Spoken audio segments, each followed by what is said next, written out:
بسم الله الرحمن الرحيم عبس وتولى أن جاءه الأعمى وما يدريك لعله يزكى أو يذكر فتنفعه الذكرى أما من استغنى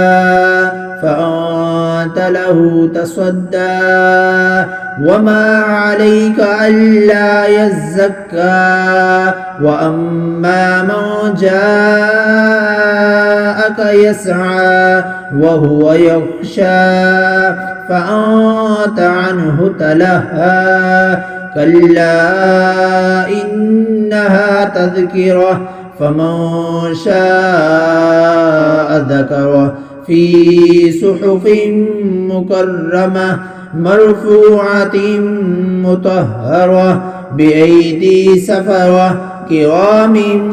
بررة قتل الإنسان ما أكفره من أي شيء خلقه من نطفة خلقه فقدره ثم السبيل يسره ثم أماته فأقبره ثم إذا شاء أنشره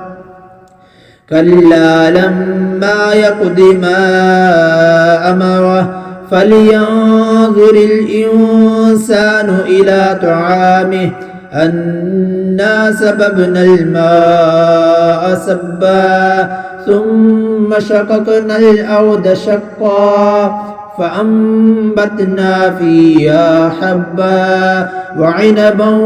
وقضبا وزيتونا ونخلا وحدائق غلبا وفاكهة وأبا متاعا لكم ولأنعامكم فإذا جاءت الصاخة يوم يفر المرء من أخيه وأمه وأبيه وصاحبته وبنيه لكل امرئ منهم يومئذ شأن